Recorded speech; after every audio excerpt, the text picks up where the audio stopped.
Mani sauc Indra. Mēs, es un mana komanda, uzvarējām topošo uzņēmēju sacensībās firmas noslēpums un nopelnījām 10 000 latu.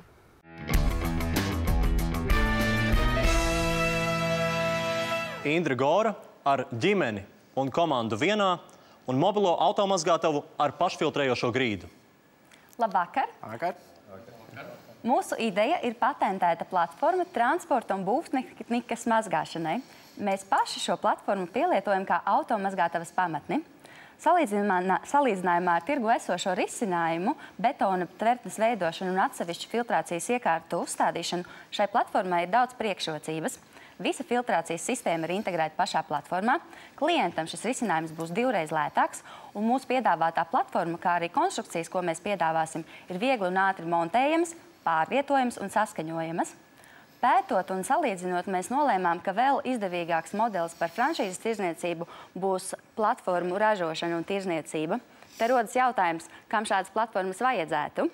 Tie būs uzņēmumi, kuru darbība saistīta ar autotransportu, autonomas, būvtehnikas nomas, autoservisi, automazgātavas, kas grib paplašināties, kā arī privātpersonas, kuras vēlas uzsākt savu uzņēmēju darbību, un ražošanas uzņēmumi, kuru tehnoloģiskajā procesā ir nepieciešama mazgāšana.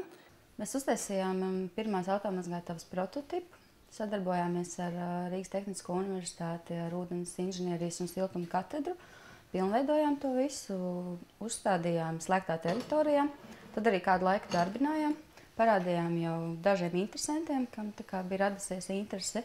Un šobrīd mēs viņu turpinam vēl mazliet pilnveidot, lai tad uzstādītu viņu jaunu sabiedriskā vietā, kur varēsim publiski piedāvāt automazgāšanu un publiski viņu arī atrādīt kā mūsu gara darbu. Un, pateicoties šim pirmajam prototipam, mums jau ir arī tapis jau nākamais, teiksim, vēl labāks modelis, tā kā auga no viena pie otra, un tad jau arī varēsim uzsākt tirdzniecību ar nākamo gadu. Lielākā daļa cilvēks, ar ko es esmu gājis kaut kur runāties par kaut kādiem materiāliem vai kā pareizāk, ko tur sabīdīt, kur, ja. Daudz jau zina, jūs esat tie no turienes, vai ja nezinu, tad jūs esat skatījušies, jā, skatījāmies, tad, jūs tie esat. Un tad tā saruna īstenībā arī aiziet kaut kā tā bišķiņ tā savādāk, jo produkts ir, kā lai saka, inovatīvs, ja, un ja tu nāc ar kaut ko inovatīvu pie cilvēka, kas nodarbojās jau ar kaut ko, fundamentāli jau vairākus gadus, ja, tad, viņš uz to skatās tā bišķiņ savādāk. Tomēr, ko tu tā atvilkies ar kaut kādu tur, zini, tur. Jā, bet, tā, ka tu izstāst tā un tā, mēs esam izgājuši caur tādu ceļu, esam uzvarējuši tur un tur, jā, mums ir tas un tas, jā, un tad uzreiz tā attieksme mainās. Pēc uzvaras konkursā, kā pirmās 2 dienas, kamēr noticēju vispār, kaut kas tāds ir noticis, un pēc tam jau tas viss aizgāja ļoti strājā tempā, jo, teiksim tā, salīdzinoši kā bija iepriekš, no sākuma kaut kur piepelnies bišķiņ naudiņu, tad kaut ko nopērsi, kaut ko uztaisi.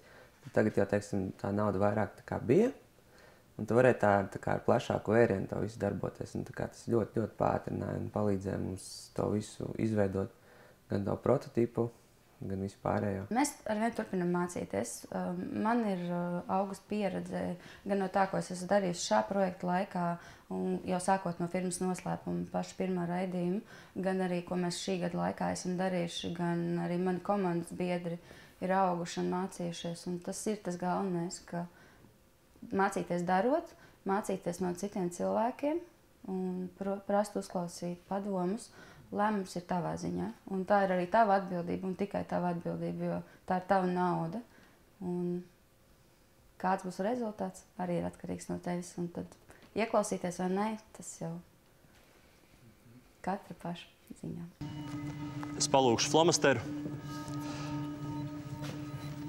Man ir zināms uzvarētājs.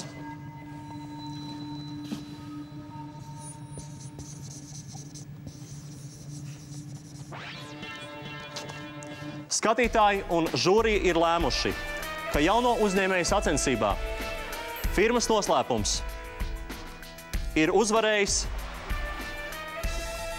dalībnieks Indra Gora.